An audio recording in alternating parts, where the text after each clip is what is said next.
Agora, tá? Vamos lá.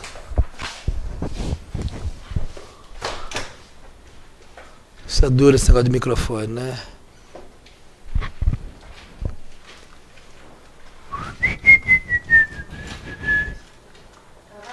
Vamos lá então. Pessoal, deixa eu me apresentar primeiramente. Eu me chamo Júlio, eu vou dar aula para vocês de geografia. A gente vai trabalhar a geografia do Brasil. E aí, assim, eu vou contar com a compreensão de vocês que as duas, três primeiras aulas, praticamente, nós vamos dar aula de história. Por quê? Porque eu vou começar a trabalhar o processo de formação do Brasil. Tá? Então, todas essas aulas vão ter disponibilidade logo em seguida. Tá? Já tem o material, já mandei o material para vocês?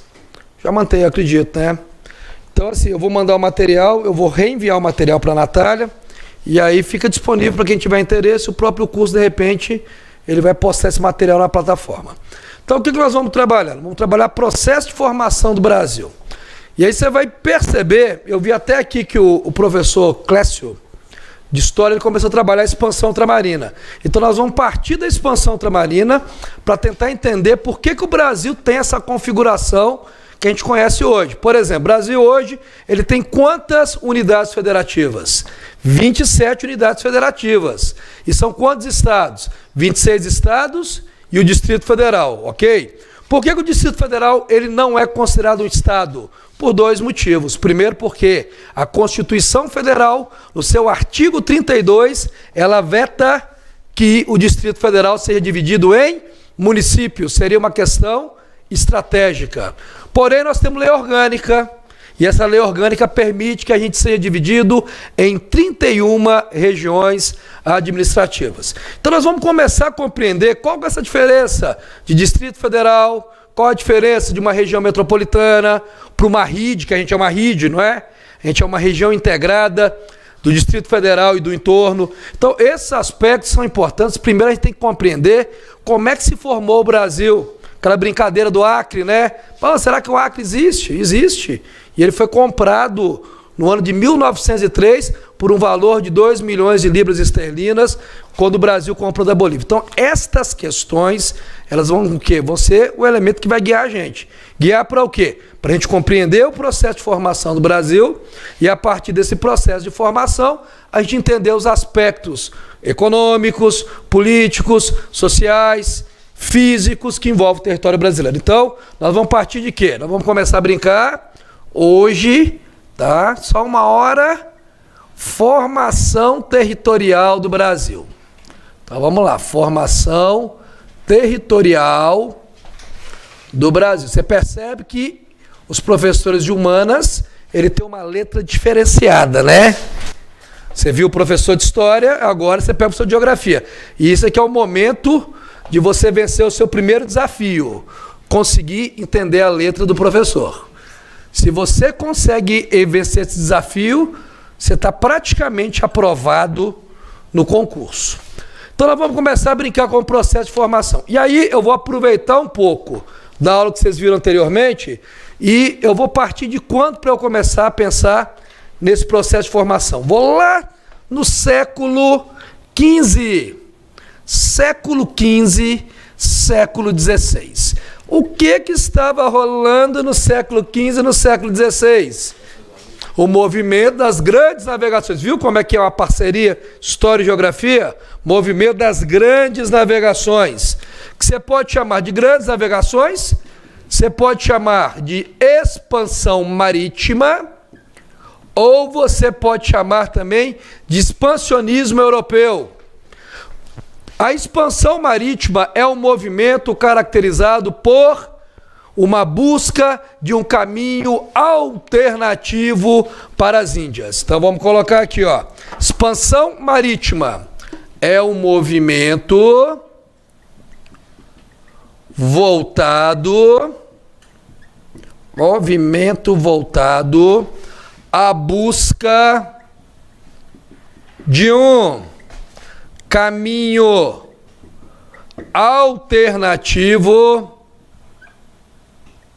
alternativo para as Índias. Então, isto que é o objetivo das grandes navegações. Pessoal, não entendi. Por que um caminho alternativo para as Índias? Perceba o seguinte, aqui está o continente africano, aqui está a região do Mediterrâneo e aqui está a Índia. Então, eu tenho o quê? Tenho aqui os dois países da Península Ibérica, eu tenho aqui Portugal e aqui eu tenho quem? A Espanha. Meninos e meninas, qual que seria o caminho alternativo para as Índias? Melhor, qual que seria o principal caminho? Pelo Mediterrâneo, não é? Eu entrava no Mediterrâneo e chegava aonde? Nas Índias, buscava suas especiarias, produto que teria um consumo assegurado na Europa e tinha lucro acima de 10.000%.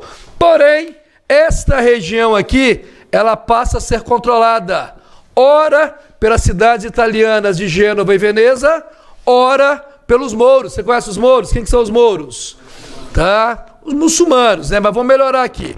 Mouro são os árabes que vivem na África setentrional, no norte da África. São esses aqui que no ano de 2011 promoveram a Primavera Árabe. Então, ora, esta região estava dominada pelas cidades italianas de Gênova e Veneza, ora estava dominada por quem? Pelos mouros, obrigando que houvesse a busca de um caminho alternativo para as Índias. E quem promoveria esse pioneirismo na busca desse caminho alternativo? Portugal e Espanha são as nações pioneiras no processo das grandes navegações. E aí você deve estar pensando, pessoal, por que Portugal e Espanha são pioneiras? Vamos pegar alguns dos motivos aqui, ó. Os motivos do pioneirismo de Portugal e Espanha. Primeiro motivo seria uma posição geográfica. Posição geográfica esta favorável. Tá? A posição geográfica favorece, tá? A saída para o mar, não é? Segundo motivo, além da posição geográfica favorável, eles tinham o quê? Eles tinham uma burguesia rica e atuante. Burguesia rica e atuante. Porque o investimento para as grandes navegações era um investimento alto ou baixo? Alto, muito alto. Somente uma burguesia e um Estado consolidado teriam a capacidade de promover as grandes navegações. Então eu tenho aqui, ó, posição geográfica favorável, burguesia rica e atuante, um Estado consolidado, o que mais? As chamadas escolas de navegação. Tá? Eu tenho escolas de Sagre ligada a Portugal e tenho a escola de Cervantes ligada à Espanha. Mas mais do que isso, o que eu tinha que ter para eu conseguir fazer essas grandes navegações? A mesma coisa que eu vou fazer amanhã, que eu vou para casa da minha sogra, o que eu preciso ter? Espírito aventureiro, meu filho. Eu vou e não sei se vou voltar. Então você tem que ter espírito aventureiro. Minha sogra, Ana, o nome dela é Ana. Anaconda. Tá? Minha sogra Coral. Então percebe o seguinte, você não tem que ter o espírito aventureiro? Porque eu vou pegar o mar, mas eu não sei se eu vou voltar. Então Portugal e Espanha tinham todas as condições, posição geográfica favorável, burguesia rica e atuante, um Estado consolidado, escolas de navegação e espírito aventureiro. E aí Portugal vai no sentido de costear o continente africano. Já a Espanha vai no sentido chamado circunnavegação, caminha no sentido leste para oeste. Se não encontrasse novas terras, chegaria aonde? Nas Índias. Então, a Espanha busca no sentido leste-oeste e Portugal vai costear o continente africano. Fala, Natália. Professor, o que é um Estado consolidado? É porque, o que é um Estado consolidado? Quem está perguntando? Gabriel, o que é um Estado consolidado? Gente, porque foi a primeira nação a se formar o quê? Como Estado Nacional. Você lembra o que é o Estado Nacional? É o momento onde eu vou acabar com o sistema feudal, ali na crise do século XIV, né? Pestes, insurreições camponesas, fome, e aí eu vou fazer um acordo entre a burguesia e a nobreza. O que a burguesia queria? A unificação dos pesos e medidas, a criação de uma moeda única, porque burguesia vive do comércio.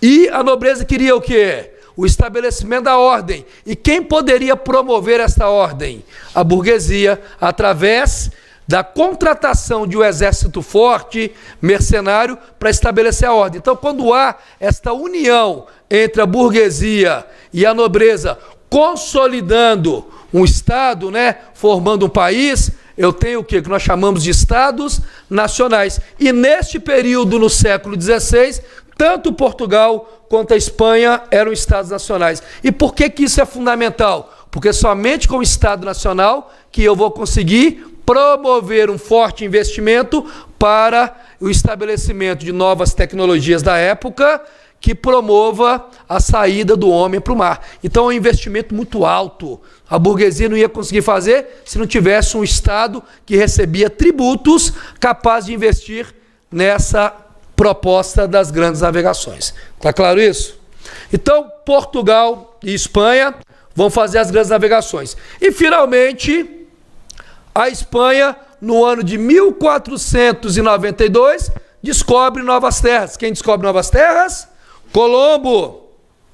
Colombo descobre novas terras. E no momento que ele descobre novas terras, é feito um tratado entre Portugal e Espanha. Não é o Tratado de Tordesilhas. Na verdade, eu até cortei você, para você não ter aí uma ejaculação precoce, Que você ia falar Tratado de Tordesilhas. O primeiro tratado entre Portugal e Espanha pegaria uma ilha. Que ilha que é essa? A Ilha de Cabo Verde. E iria prolongar uma linha a 100 léguas da Ilha de Cabo Verde. Aqui, prolonguei uma linha a 100 léguas. Tudo que tivesse a leste seria de quem?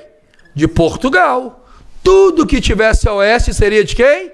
Da Espanha. Isso acontece quando? No ano de 1492. Como é que chama esse tratado? Bula Papal Intercoetera. Vou traduzir. O que é uma bula? É um documento papal porque é ratificado pelo Papa, e intercoetera porque é entre continentes, não é? Entre a América e a Europa. Então é feito o tratado do ano de 1492. Porém, o rei de Portugal fica com a pulga atrás da orelha. Ele acredita que existem muito mais terras do que apenas aquelas divulgadas por Colombo. E aí, 2 anos depois, eles resolvem reformular esse tratado. E aí, no ano de 1494, agora sim, pode falar com vontade, eu vou prolongar uma linha, não a 100 léguas da Ilha de Cabo Verde, mas a 370 léguas, ficando das terras a leste para Portugal e a oeste para a Espanha. Como é que chama esse tratado? Tratado de Tordesilhas. Então, o primeiro tratado que vai descobrir a América, que já é o primeiro passo para chegar na nova terra, que seria o Brasil, é a bula papal. E o segundo passo é o Tratado de Tordesilhas. Isso acontece quando? No ano de 1494. Nesse período, como é que Portugal está buscando um caminho alternativo para as Índias? Ele vai costeando o continente africano e dominando essas áreas aqui, próximas ao litoral, em função da superioridade bélica de Portugal. Estas áreas aqui são chamadas de feitorias. E o que uma feitoria tem que fornecer ao governo de Portugal? Número 1, suprimentos. Número 2, metais preciosos. Número 3, escravos. Então ele vai fornecer suprimentos, metais preciosos, escravos. Professor, por que metais preciosos? Porque nesta época existia uma política voltada à forte intervenção do Estado na economia para o teu fortalecimento. Que política é essa? Mercantilismo. O mercantilismo, o Estado intervia na economia para o quê? para fortalecer. Deu certo? Não, porque estagnava a economia. E aí veio um cara chamado de Adam Smith e criou o oposto. Qual que era? O liberalismo. Vamos deixar o mercado ter uma liberdade de concorrência, não é? E esse mercado tinha poder de autorregulação. É chamada da teoria da mão invisível. A mão era tão invisível, que ela nunca apareceu e acabou gerando a crise de 29. E hoje, a gente é mercantilista ou a gente é liberal? Nenhum nem outro. A gente é neoliberal. A gente não vai intervir na economia a não ser em momentos de crise. Lembra do Dilma, quando presidiu o governo brasileiro? Dilma, ela percebeu o seguinte: pô, a economia está muito parada, pô, a economia está devagar, ninguém quer consumir. O que ela fez? Vamos reduzir o IPI, Imposto de Propriedade Industrial. Aí todo mundo começou a comprar carro, tá? Você não queria nem comprar carro, você foi lá e comprou porque era R$5.000 mais barato. Quando todo mundo começou a comprar carro eletrodoméstico, começou a faltar, não começou? O que ela fez? Ela interviu na economia de novo. O que ela fez? Aumentou o IPI para desestimular. Então, nesta época aqui, ó, é só para vocês poderem fazer uma relação. Nesta época eu não quero acumular metais preciosos. Por quê? Porque a política que vingava nesta época era a política chamada de mercantilismo, e um dos tipos de mercantilismo utilizado por Portugal e Espanha é o metalismo, que é a acumulação primitiva de capitais. Portugal desce mais um pouquinho. Portugal vai descer. Já vou dizendo, não sou professor de história não. Tá? Porque assim, eu fico rotulado, cara. Eu lembro quando a gente trabalhou no outro curso, né? Todo mundo, não, você é um professor de geografia, mas você sabe história. Não sei. Tá? Eu estou, na verdade, pegando o que é de história necessário para mim, com qual objetivo? De eu te mostrar o processo de formação do Brasil. Então, Portugal vai descer, vai fazer a mesma coisa, formar uma feitoria. Suprimentos, metais preciosos e escravos. Continua descendo até esta região aqui, onde vários navios portugueses vão afundar. Como é que chama essa região? Cabo das Tormentas. Lugar bom para mandar tua sogra, né? Cabo das Tormentas. Só que no ano de 1498, Vasco da Gama, quero lembrar que ele já era vice, nesta época, vice-almirante da frota de Cabral, ele acaba chegando aonde? Nas Índias, que ano? 1498. Então, em 1498, Portugal finalmente chega aonde? Chega a Calicut, nas Índias. Portugal começa a buscar especiarias lá nas Índias e vender aonde? No mercado europeu, tendo lucros, dizem alguns historiadores, acima de 10.000%. Porém, 2 anos depois, é ofertado a Portugal, primeiro a Espanha, na verdade, uma nova expedição. Expedição no mesmo sentido da expedição de Colombo, leste para oeste, tentando encontrar um caminho alternativo para as Índias. Te pergunto, precisava de um caminho alternativo para as Índias? Sim ou não? Não, porque já tinha. Eles já tinham um caminho alternativo.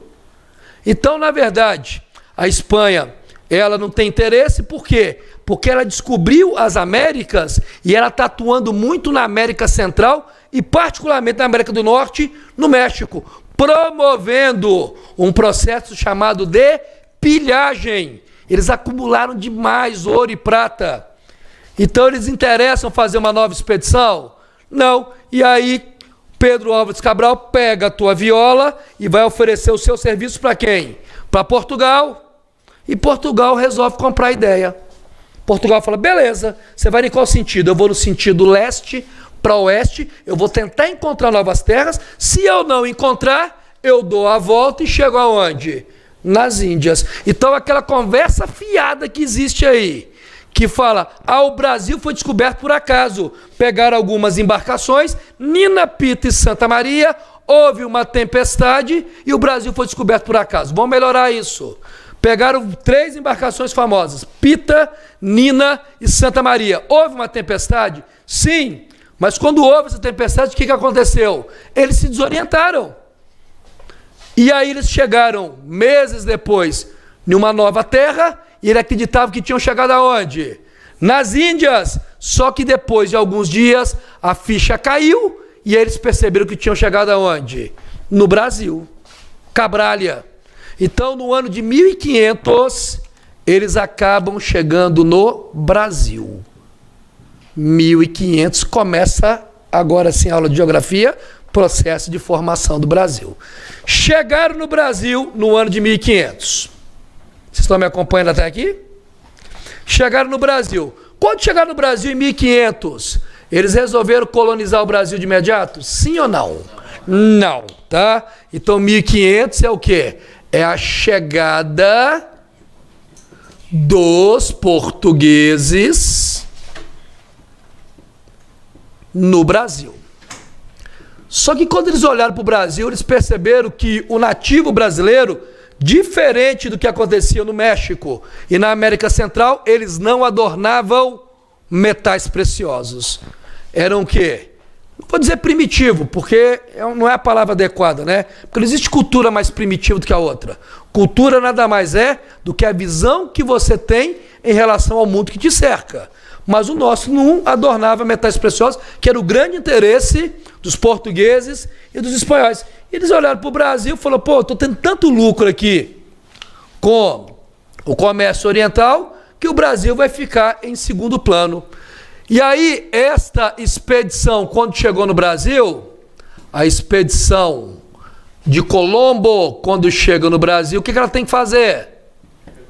Ela vai reconhecer o território e, mais do que isso, ela vai justificar os investimentos que foram feitos. E aí, durante 30 anos, o que começa a acontecer em relação ao Brasil? Um processo exploratório, mas não é um processo colonizador. Eu vou explorar, mas eu vou colonizar? Porque explorar é uma coisa. Colonizar é explorar e povoar. Eles estão preocupados em povoar nesses primeiros 30 anos? Qual que é a única preocupação? Vou explorar. E aí o que eles resolvem explorar aqui? A expedição de Colombo? O pau-brasil. Então começa a exploração do pau-brasil. Isso é uma forma de acalmar os interesses portugueses, tá? É uma forma de acalmar os interesses portugueses. Exploração do pau-brasil. E este período, o professor de história deve ter falado até com muito mais propriedade do que eu. Como é que chama esse período de 1500 a 1530? Não chegaram lá ainda não, né? Esse período é chamado de Brasil pré-colonial. Isso aí, meu brother. Pré-colonial. Se eu estiver falando alguma coisa errada, você me ajuda, viu? Brasil pré-colonial. Tá? O comércio oriental dava enormes lucros à coroa lusitana. Porém, gente, a partir de 1530, o comércio oriental começa a entrar em decadência. Por quê? Porque começa a haver uma maior concorrência de outras nações europeias, e aí você vai lembrar daquela lei da oferta e da procura. Quando a oferta é grande, o que acontece? O preço sobe ou diminui? Se a oferta é grande e a procura é pequena, não é? O preço diminui. Se a oferta é pequena e a procura é grande, o preço aumenta. Então começa a ver o quê? Já que a oferta é grande dessas especiarias que antes eram praticamente monopolizadas por Portugal, outras nações buscam esse caminho alternativo e começa um movimento de quê? De disseminar essas mercadorias que antes eram raras, se tornam comuns no mercado europeu, levando à decadência do comércio oriental. Além disso, começam a haver invasões estrangeiras no Brasil. E existia aquela ideia onde só vai ser dono de uma terra recém-descoberta a nação que ela povoar. E aí Portugal começa a olhar para o Brasil, fala, pô, comércio oriental não dá mais lucro? Os franceses estão caindo em cima do Brasil, dizendo que se eu não povoar, eu vou perder aquelas terras, quer saber um negócio? Vou começar a investir no Brasil. E aí, a partir de 1500, tem início a colonização do Brasil. Meninos e meninas, esta colonização vai se dar através de qual sistema? Deixa eu só responder uma pergunta. Quem? O Erneson. Diga. Professor, mas o Colombo não chegou na América primeiro? Sim, 1492. Wellington, o Colombo chegou em 1492. E aí o que eles fizeram? Já havia um acordo pré-estabelecido entre Portugal e Espanha se alguém descobrisse novas terras. Já havia um acordo de cavaleiros. Ele não chegou nas Américas 1492? Sim. Aonde nas Américas? Central e principalmente no México, que pelo amor de Deus, México não está na América Central. Ele está na América do Norte. Tanto é que ele faz parte do NAFTA, tá? Que é o México, Estados Unidos e o Canadá. Não é isso? Então ele chega na América do Norte, faz um acordo, bula papal. 2 anos depois, qual o acordo que vai ser feito? Refeito, né? O acordo vai ser Tordesilhas. 1498, Vasco da Gama chega nas Índias e 1500, Cabral chega onde? No Brasil. Ok? Então são novas terras. Ele chega no Brasil. E aí vai fincar a bandeira lá, fala, isso aqui, terra de Santa Cruz, faz parte agora da coroa lusitana. No primeiro momento vai ser explorado? Não. Por que não vai ser explorado? Porque o comércio oriental dava enormes lucros à coroa portuguesa. Por que no segundo momento eles resolvem explorar? Porque após 30 anos começa a haver decadência no comércio oriental, e além da decadência do comércio oriental, também começam a ocorrer invasões estrangeiras do Brasil. Então Colombo chegou primeiro mesmo nas Américas, mas na América do Norte e na América Central, porque a América do Sul, quem chegou primeiro, pelo menos de forma colonizadora? O governo português, a coroa lusitana, ok? Então, quando eles começam a colonizar o Brasil, qual o sistema que eles vão adotar? A divisão do litoral brasileiro em lotes de terra. Como é que chama esse sistema? Capitanias hereditárias. São o quê? 13 a 15. 1, 2, 3, 4, 5, 6, nossa senhora, 7, 8, 9, 10, 11, 12, 13. Então eu vou ter de 13 a 15 lotes. Esses lotes de terras vão ser entregues para quem? Para capitães donatários. Capitães donatários. Me ajuda aqui. Quem que é um capitão donatário? É um português rico que teria a condição de explorar, proteger e povoar as novas terras. Este capitão donatário, que é um português enriquecido, ele é regulamentado as suas ações por meio de 2 documentos. Você lembra quais são os 2 documentos? Primeiro documento, foral. E o segundo documento, a carta de doação. Ok? O que é a carta de doação? Ele é um documento que permite a posse desses capitães donatários dessas novas terras em nome da coroa portuguesa. Então, ele vai permitir o quê? Um documento que permite a exploração. E o foral, o que ele faz? Ele estabelece os direitos, isso aí, e deveres do capitão donatário. E aí eu vou te falar 3 que eles são de fundamental importância na tua prova. Até mais na prova de história do que na prova de geografia. Quais seriam os 3 deveres deles? Povoar, proteger, explorar. Professor, aqui começa um ciclo colonizador? Sim. Por que aqui no pau-brasil não é um ciclo colonizador? Porque eu não tenho preocupação em povoar. Eu só tenho a preocupação em explorar. Então começa a haver um sistema de capitanias hereditárias. Você vai ver que somente 2 capitanias dão certo e em momentos totalmente diferentes. Quais são as 2 que dão certo? Pernambuco e São Vicente. Pernambuco ligado ao ciclo do açúcar e São Vicente ligado ao ciclo do ouro. Olha para você ver o orgasmo acadêmico, presta atenção. Gente, é por isso que o Nordeste é mais rural. Gente, eu não estou fazendo nenhum juízo, não. O Nordeste é mais rural, não é? E o Sudeste é mais industrializado por quê? Por causa da história. Professor, para que eu estudo história? E eu não sou professor de história. Eu estudo história para o quê? Para eu entender o passado, tá? Eu estou entendendo os fatos do passado, não estou?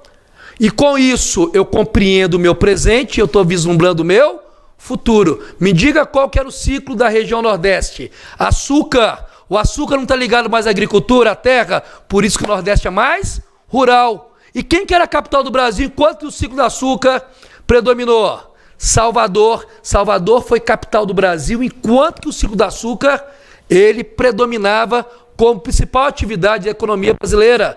Ele foi capital de 1549 a 1763.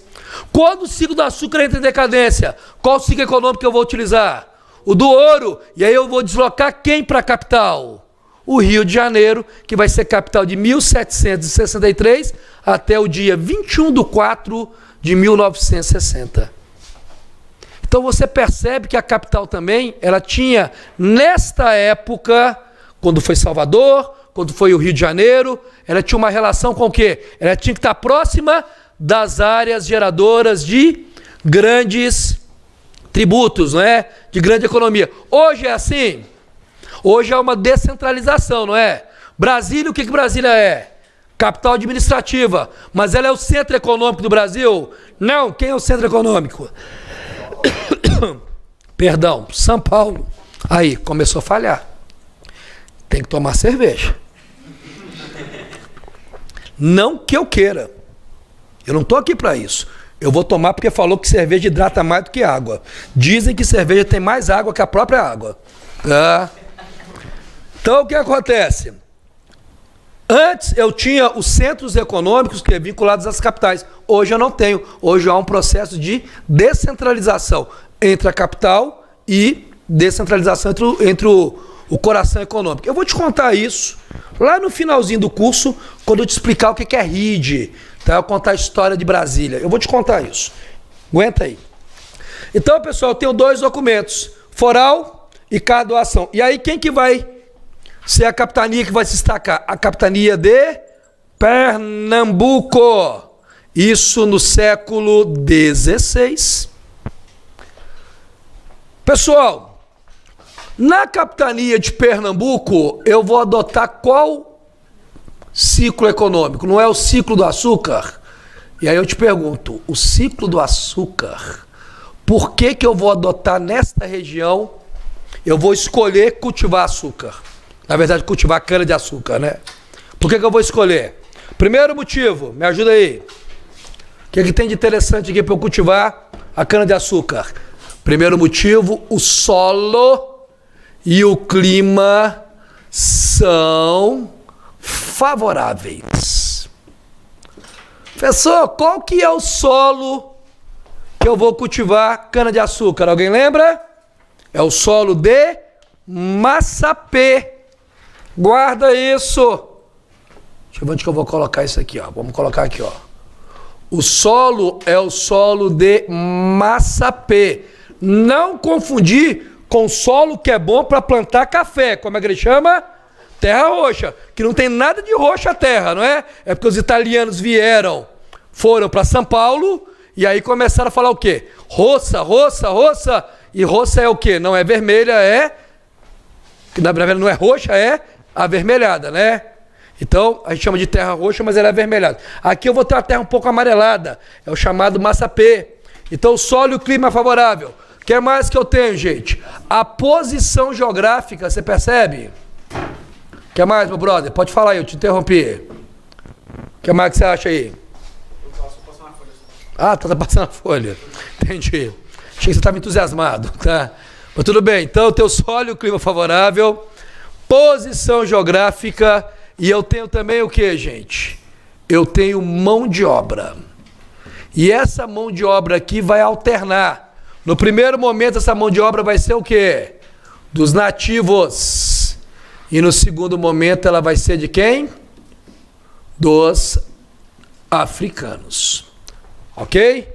Então, na região eu tenho solo, clima favorável, uma posição geográfica que se destaca, e também eu tenho o quê? Uma mão de obra abundante e barata. Então, se estabelece o ciclo do açúcar. Este ciclo, ele vai do século XVI até mais ou menos, ele tem seu auge aí, até mais ou menos o ano de 1580. Porque o ano de 1580, ele é um ano decisivo para a decadência do açúcar brasileiro. O que acontece no ano de 1580? Alguém lembra? 1580 vai acontecer o processo conhecido como União Ibérica. O rei de Portugal morre e vai assumir o seu parente mais próximo. Quem que é? O rei Filipe, que era o rei da Espanha. E lembre-se, quando eu introduzi o açúcar no Brasil, quem foi o elemento de grande importância na introdução do açúcar no Brasil? Além dos portugueses, os holandeses. Os holandeses que investiram em engenhos, os holandeses que investiram em plantações, os holandeses que eram os únicos que tinham conhecimento técnico para o refino do açúcar. Então os holandeses fizeram a festa no Nordeste. Você pode perceber, gente, Olinda tem o quê? Uma arquitetura holandesa. Porque eles investiram o quê? Pesadamente no Nordeste brasileiro. A arquitetura holandesa é muito forte lá.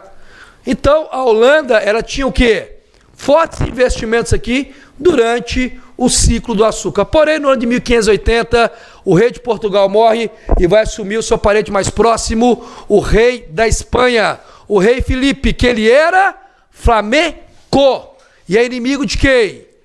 Dos holandeses, que são flamengos.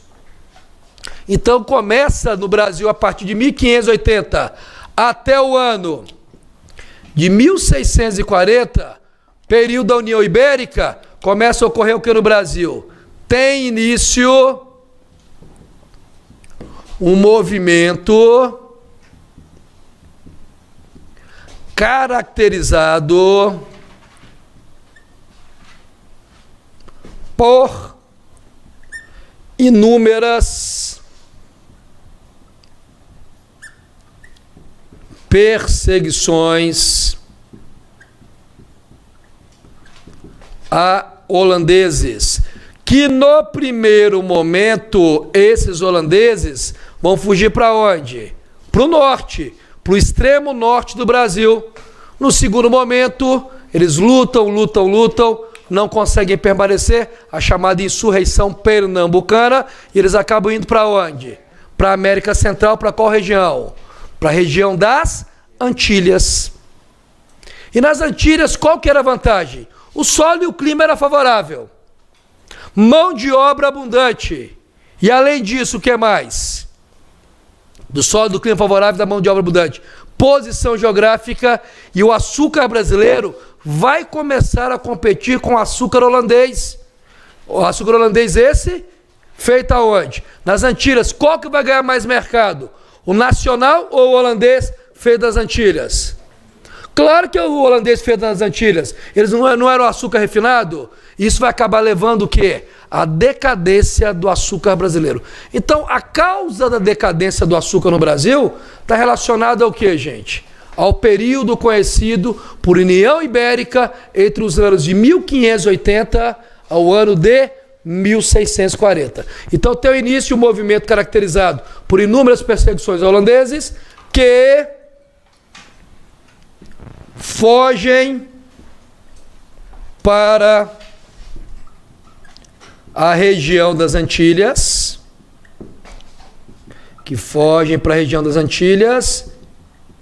e iniciam uma concorrência com o Brasil, levando a decadência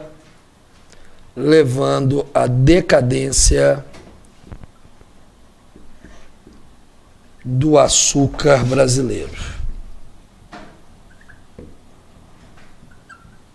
Ok? Me ajuda aí. Até aqui eu estou sendo claro ou não? Estou claro? Volto a dizer. Vocês estão vendo que eu estou passando rápido por isso, porque a minha função não é dar período colonial. Quem vai fazer isso com muito mais categoria do que eu é o professor de história, se isso tiver no programa de vocês, que eu não sei se dá. Tá? A minha função é vocês entenderem todo o processo de uma maneira macro, para aí se eu entrar na parte de geografia, a partir dos tratados que vão originar o território brasileiro. Então isso aqui, ó, é uma revisão, primeira aula de revisão, só para você entender de uma maneira macro como é que foi o processo de ocupação do Brasil e o processo de colonização. Beleza? Estou sendo claro até então? Se tiver assento, vocês me interrompam para eu poder dar o retorno. Quem tem que aprender isso é vocês. É você que vai estar lá fazendo prova no dia. Então começa a ver o que é a decadência do açúcar brasileiro. Porque o açúcar antiliano ele é refinado. E aí Portugal olha para o Brasil com uma desilusão. Fala, gente, o que eu vou fazer com o Brasil? O Brasil não dava muito lucro com açúcar e agora não tem açúcar para dar lucro. E aí Portugal tem uma ideia. Fala, vamos começar a interiorizar o Brasil. E aí começam a surgir 3 movimentos bacanas. Bandeiras, entradas e descidas. Então, diante da decadência do açúcar brasileiro, tem início o movimento das entradas, o movimento das bandeiras e o movimento das descidas. Professor, o que seria esse movimento? Presta atenção aqui. Olha eu aqui. Posso apagar aqui? Vou apagar. Vocês perceberam que eu sou um cara que tem psicose por escrever. Então você vai acompanhando, precisar tirar foto aí, você tira. O importante é que você entenda esse bate-papo nosso. E eu já fiz o compromisso com vocês, tanto aqui do presencial quanto do pessoal de casa, tá? Que eu vou disponibilizar o material. O material, inclusive, já está com a Natália, mas eu vou disponibilizar ele novamente. Que eu disponibilizei, eu acho que foi no semestre anterior, farei novamente. Entendeu? Então, meu compromisso é que a partir dessa semana que vem, já tem o material, ele tá em forma de slides, tá? Então, você vai lendo o material lá, que já ajuda para você compreender as aulas de uma maneira mais sólida. Pessoal, então vai acontecer ali como solução o movimento das entradas, o movimento das bandeiras e o movimento das descidas. Vamos diferenciar? Vamos lá. Primeiro vamos diferenciar entrada e bandeira. Vamos pegar o que eles têm de comum e o que eles têm de diferente. Então aqui eu tenho a entrada e aqui eu tenho a... Ué, gente. Tá falhando? Ah, tá. Bandeiras. O que eles têm de comum esses dois movimentos? Eles buscam a interiorização com qual objetivo? Capturar escravos e buscar metais preciosos. Vou até melhorar, tá? Que fica parecendo que só quer ouro, né? Eu ficaria feliz se eu arrumasse uma esmeralda. E eles também. Então eles querem metais preciosos, né? Metais e pedras preciosas e também a captura de escravos. Então as entradas e bandeiras, elas buscam o quê? Buscam metais preciosos, metais e pedras preciosas e a captura de escravos. Ok? E o que cada um tem de singular? O movimento das entradas é um movimento público ou ele é privado? Ele é um movimento público. Movimento público. E as bandeiras? Movimento privado. Aqui já é um movimento privado. Detalhe, as entradas respeitam Tordesilhas e as bandeiras não respeitam Tordesilhas. Então vamos colocar aqui, ó. Então, as entradas ao respeito ao Tratado de Tordesilhas. E as bandeiras não respeitam o Tratado de Tordesilhas, ok? E aí tá até uma história interessante do Bartolomeu Bueno, já ouviu falar dele? Bartolomeu Bueno, conhecido como Anhanguera, ele encontrou uma tribo indígena e aí mostrou uma pepita de ouro. Esfregou na cara do índio e falou, quero isso aqui. Eu creio que o índio não entendia nada que ele estava falando, não conhecia aquele metal. E aí ele jogou cachaça no chão, jogou fogo e falou que faria a mesma coisa com os rios da região. Os índios desesperados começaram a gritar Anhanguera, Anhanguera, Anhanguera, que significa diabo velho. Então ele ficou o quê? Conhecido como diabo velho, e ainda hoje é uma referência no Brasil. Quando você pegar a rodovia, uma das principais rodovias de São Paulo, né? É a rodovia o quê? Anhanguera ou diabo velho. Além das bandeiras, além das entradas, eu tenho um outro movimento que também é de grande importância, que as senhoras e senhores saibam. Que movimento vai ser esse? O movimento das descidas. Vamos lá. Entradas, bandeiras e descidas. Entradas, bandeiras e o movimento das descidas. Cara, esse movimento aqui, ele é um movimento relacionado ao quê? Relacionado aos jesuítas, que eles desciam o rio Tocantins, buscavam nativos e promoviam a sua catequese. Então é um movimento liderado por jesuítas, onde ocorre a captura de nativos para a domesticação e a catequese. Então, a forma de domesticar e de promover a catequese. E aqui tem uma coisa interessante. No primeiro momento que ele pega os nativos, eles falam que o nativo não tem alma. Só que eles precisam de mão de obra. Aí eles falam, não. Então eles têm alma, mas eles são selvagens. Se eles são selvagens, cabe aos jesuítas promover a sua cristianização. É um processo de catequese. Então, esses três movimentos, eles vão encabeçar o quê? A solução encontrada devido ao processo de decadência do ciclo do açúcar em função da competição com o açúcar na região das Antilhas. Então, eu tenho as entradas, eu tenho as bandeiras e eu tenho o movimento das descidas. Tranquilo? Por volta de 1721, eles acabam descobrindo ouro. Cara, cuidado com isso. Não há consenso na doutrina. Professor, eu já vi autor falando que é em outra região, que é em outra data. Tá? Eu estou pegando apenas uma das datas. Tá? E não é importante você decorar onde que foi encontrado ouro, onde não foi. O importante é saber que por volta ali do início do século XVIII, eles vão descobrir ouro. E o lugar que eles mais falam que descobriram ouro, no primeiro momento, foi aonde? Minas Gerais, em qual cidade? Na cidade de Caetés. Tá? Então eles vão o quê? Mais ou menos em 1721 aqui, ó, ocorre a descoberta do ouro na cidade de Caetés. Fica onde? Na minha terra, Minas Gerais. Então eles vão descobrir o ouro aonde? Na cidade de Caetés. E quando eles descobrem o ouro aqui, eles resolvem o quê? Começar um processo de exploração e ocorre a mudança da capital. Você lembra que quando eu tive o ciclo do açúcar, deixa eu até fazer um quadrozinho aqui, ó. Quando eu tive o ciclo do açúcar, quem era a capital do Brasil?